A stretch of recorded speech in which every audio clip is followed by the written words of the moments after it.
Most people think World War II aircraft just vanished into thin air, but I'm standing on a boat above one of the world's largest underwater graveyards, and what we found down there 48 years after it disappeared will change everything you thought you knew about the Pacific War. My name doesn't matter. What matters is what's sitting 130 feet below me right now, a ghost from 1944, and it's been waiting. For the last 15 years, I've made it my mission to find aircraft that history forgot. Not in museums, not in scrapyards, but in places where they fell from the sky and never came back up. Truk Lagoon is one of those places, and if you've never heard of it, you're about to understand why this location haunts every aviation archaeologist who's ever put on a dive tank. This lagoon in Micronesia was once called the Gibraltar of the Pacific. The Japanese Imperial Navy used it as their most important forward operating base. Battleships, cruisers, submarines, supply vessels, hundreds of aircraft, all of it hidden inside a massive coral atoll that made it nearly impossible to attack. For years, the Allies couldn't touch it, but in February 1944, everything changed. Operation Hailstone, that was the code name. For 2 days, American carrier aircraft pounded Truk Lagoon into oblivion. They sank over 60 ships and destroyed nearly 300 aircraft. Some went down in flames on the airstrips, others were caught on the decks of carriers and went to the bottom with the ships, and some, like the one we're about to talk about, ditched into the water and sank so fast that nobody even recorded where they went. That Zero fighter sat on the bottom of the lagoon for 48 years, undiscovered, untouched, slowly being reclaimed by the ocean. When we started surveying the lagoon in the early 1990s, we weren't even looking for it. We were mapping shipwrecks. Truk is famous for its ships, the Fujikawa Maru, the Shinkoku Maru, the San Francisco Maru. Divers come from all over the world to see them. But aircraft? People assumed they were all destroyed on land or had disintegrated in the water. Metal doesn't last forever in salt water. Coral grows over everything. Within a few years, most wrecks become unrecognizable. But this Zero was different.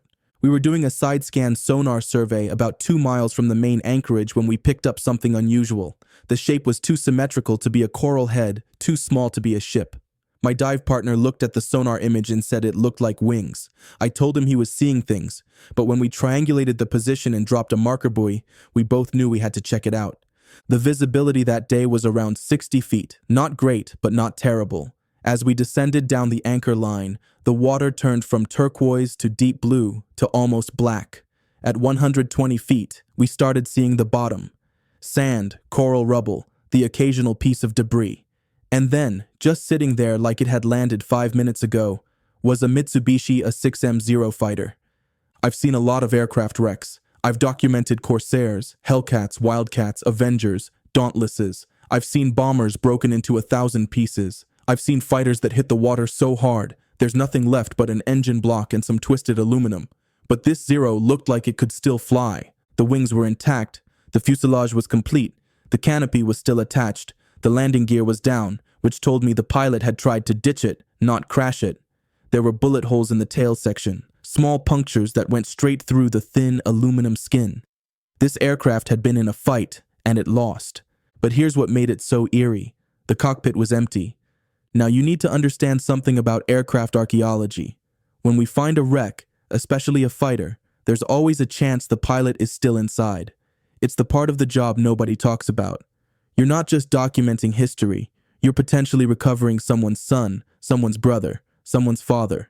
In this case, the pilot had escaped. Whether he survived, we'll never know. There were no records, no missing pilot reports that matched this aircraft. Whoever flew it simply disappeared into history. The Zero itself, though, was a time capsule. I carefully approached the cockpit and looked inside. The instrument panel was still there. Gauges, dials, switches, all covered in a thin layer of silt but completely legible. The control stick was in the neutral position. The throttle was pulled back. Everything suggested a controlled water landing, not a violent crash. The pilot had done everything right. He just couldn't save the plane. On the port side wing, I found something that made my heart stop. The red circle, the Hinomaru, Japan's rising sun insignia. It was still visible under decades of marine growth faded, but there. A reminder that this wasn't just a machine. This was a symbol, a weapon, a piece of a war that killed millions. I spent the next 40 minutes documenting every detail. I measured the wingspan. I photographed the engine, a Nakajima Sakai radial that once produced over 1,000 horsepower. I examined the 20mm cannons mounted in the wings, now frozen solid with corrosion. I sketched the damage patterns, trying to piece together what had happened in this aircraft's final moments. The bullet holes told part of the story. They were entry wounds from the rear, which meant this Zero had been bounced by an American fighter, probably a Hellcat or a Corsair. The American pilot would have come in fast, guns blazing, and put a burst into the tail and fuselage. The Zero's lack of armor meant those rounds would have gone straight through, possibly hitting the fuel tank or the engine. The Japanese pilot would have known immediately that he was done. No power, no altitude, no options, just the water below. But here's the thing about the Zero that most people don't understand. It was a brilliant aircraft and a death trap at the same time. When it first appeared in combat in 1940, it shocked the world. It could outturn anything the Allies had. It had incredible range. It could fly over 1,000 miles on a single tank of gas. Japanese pilots used it to dominate the skies over China, Southeast Asia, and the Pacific in the early years of the war. American pilots called it the most dangerous fighter they'd ever faced. But that performance came at a cost. To make it light and maneuverable, the designers stripped out everything that wasn't essential. No armor plating behind the pilot's seat, no self-sealing fuel tanks, no bulletproof glass. One good burst from a .50 caliber machine gun and the Zero would either explode or fall apart. By 1944, American pilots had figured this out. They stopped trying to dogfight the Zero and started using tactics that exploited its weaknesses: boom and zoom attacks, high-speed passes, hit it hard and get out before it could turn on you. This Zero, sitting on the bottom of Truk Lagoon, was a victim of that evolution. It had been built for a war that no longer existed.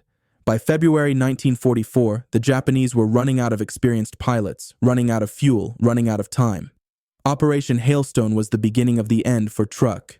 After those 2 days of bombing, the Japanese abandoned the base. They left behind everything: ships, supplies, aircraft, and the men who couldn't escape. As I finalized my survey and started my ascent, I couldn't stop thinking about the pilot. Who was he? Was he a veteran of Pearl Harbor or a rookie on his first combat mission? Did he make it to shore, or did he drown in the lagoon? Did anyone even know he was missing? We later tried to identify the aircraft using the tail number, but the records were incomplete. So many Japanese military documents were destroyed at the end of the war, either burned deliberately or lost in the chaos. This Zero, like so many others, became an orphan of history, a relic with no name, but it's still there, resting on the sand, slowly being consumed by the ocean. Every year, more coral grows on the wings. More rust eats away at the metal. In another 50 years, it might be unrecognizable. In 100 years, it might be gone completely. That's why this work matters. We're not just finding old airplanes. We're preserving the last physical evidence of events that shaped the modern world. Every rivet, every panel, every bullet hole is a piece of a story that deserves to be remembered. The Zero in Truk Lagoon isn't just a Japanese fighter. It's a testament to the men who flew these machines, knowing they might not come back. It's a reminder that war isn't glorious. It's brutal, chaotic, and it leaves behind ghosts that linger long after the shooting stops. I've dived on that Zero 3 more times since we first found it. Each time I see something new, a detail I missed before, a piece of equipment I didn't recognize. It never gets old, and it never stops being haunting. Operation Hailstone was one of the most decisive naval air raids of World War II. It crippled Japan's ability to project power in the Central Pacific, but for the men who were there, it was just another day of terror and survival. Some made it out, some didn't, and some, like the pilot of that Zero, vanished into the unknown. 48 years is a long time to be forgotten, but now at least this aircraft has been found, its story has been told, and somewhere, maybe, the pilot's family knows that his last moments weren't spent in vain. He fought. He tried to survive, and even in defeat, he did his duty. If you want to see more stories like this, hit subscribe.